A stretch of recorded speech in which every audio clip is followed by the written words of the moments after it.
My name is Mr. Peck, and this is a quick recap of my SmartPonics project that I've been working on for this past year. So to start, I'm going to go over the project introduction. I'll talk some about the engineering design process. I'll go over the challenges and milestones, how those challenges affected those milestones, my completion plan, and then the reflection overall on the project. To start, the purpose of this project was to be able to monitor, control, and automate any size hydroponic or aquaponic system. These systems are used widely in commercial settings to quickly grow crops such as lettuce, corn, tomatoes, potatoes, anything of that sort.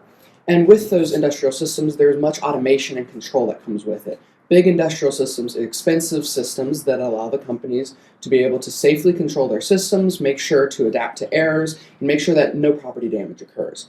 The issue is, if a consumer wants to run a similar system on a small scale, there is no such affordable small-scale automation system that allows them to achieve these benefits. Because of this, property damage can easily occur and plants can easily die. So, as I said, the problem is that unautomated systems are unsafe and they're not easily monitored or controlled. In order to do, consumer-sized systems don't exist, and systems that are relatively small are still in the multiples of thousands of dollars. So I needed to generate ideas. One of the ideas that I had was to have a central base that had everything inside of it for monitoring, controlling, and automating the system. The issue with this is that if one component in it shut down, it was all shut down. So if power went out for it, the power for everything went out, the consumer could not monitor, control, or automate their system. I also had a second idea, which was break it out into separate groups that are powered separately. One could be a central brain, if you will, the other could be a power set, and the other could be a sense set. The power set can operate independently of the sense set and vice versa, so that if the sense set goes out, the brain still says, hey, something went wrong with the sensor set, and can still say, okay, maybe we should shut off the water. Vice versa, if the power set goes off, it will by default turn everything off, the sense set and brain will still be active, the brain will alert the user, hey, your power is not working, go check your system. So I wanted to do this by being able to monitor all devices using varying sensors, and then control all devices like pumps and nutrient dispensers with relays. I wanted to be able to automate devices based on that sensor input, so if the water level gets too high, shut the pump off. If the light gets too low, turn the lights up. And in order to do all this and test all this, I needed to have a test system. This test system should be able to fit in a teacher's classroom, and I wanted to be able to grow 12 plants across 4 rows, and I needed to determine the materials and safety requirements in order to achieve this. Again, I needed to be able to test and evaluate, so I built this system. Each of these subsections can grow 1, 2, 3 plants. It also has 2 access holes for both permanent sensors that are part of the brain, as well as temporary sensors if the teacher just wants to dip in a pH probe or something like that. These 4 sections are assembled vertically using 10-inch PVC sections. They are mounted at an angle of 2 degrees so that water flow always flows down. And then they are mounted on this wooden support truss that has a water base at the bottom.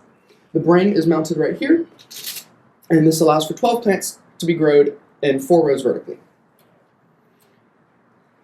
Big challenges that I had were supply chain and delivery delays, component burnout, component incompatibility and sizes, serial communication, and platform incompatibility and restrictions.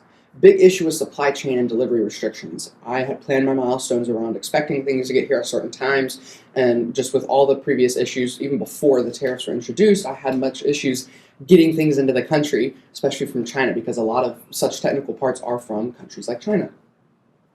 Additionally, I had a bunch of component burnout. I originally used Arduino Nano Everys, and they burn out really easily if you pulled too much load from them. I learned that the hard way. So I switched to a Arduino Mega, which is a much more robust system, and it also has many more ports on it, which means that if another student comes in and wants to expand on this in the future, they are easily able to. I also had an issue with component incompatibility. 2 pH sensors that I wanted to use both used standard parts and had standardized documentation for working with Arduinos. I could not get either of them to work, and so unfortunately had to remove that part from the project.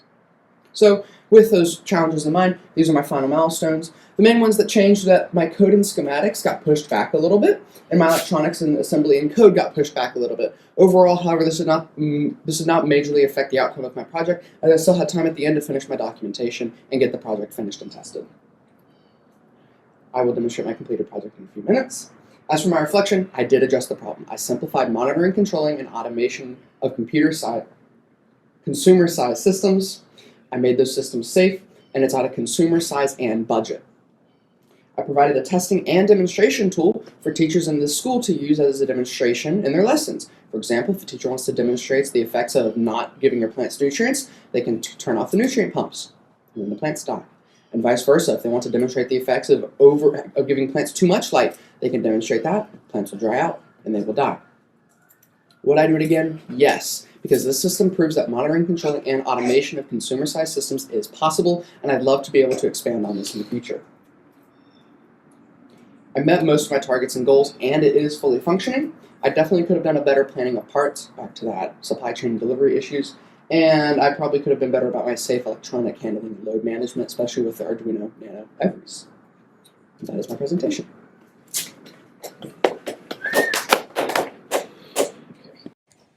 Hey, it's Mitchell Peck again. This is my hydroponic testing system, as well as my smartponics automation system, that cute, inconspicuous black box. So I'm able to control a lot of the aspects of the system. I can control the 2 light zones, so I think this one's about to turn on. And then I can also control the top light zone, and I can turn them both, I just locked that. And I can turn them both off. I can also turn on the pumps. That is my water pump for the first 2 levels. I've only got it running on the first level, and it will slowly fill up this bottom level.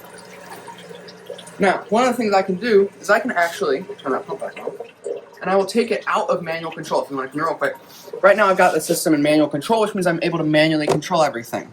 If I turn off manual control, because the water depth is below the set limit, it should automatically turn that pump on, as you can see.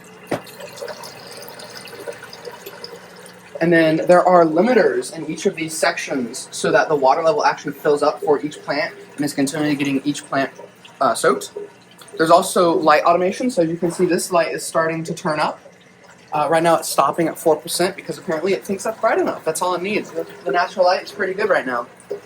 The system can be calibrated every day or how often the teacher wants it. It doesn't have to happen every day. So they can adjust to the different cycles of the sun throughout the year. So that depending on what time of day it is, the lights will adjust automatically to provide adequate light. As you can see, the light level just got too high based off of this light sensor, and the pump shut off. And now it's turning back on, because the limit right now is set to 500. Once it gets back up to 500, the pumps will turn off again. That's my demonstration.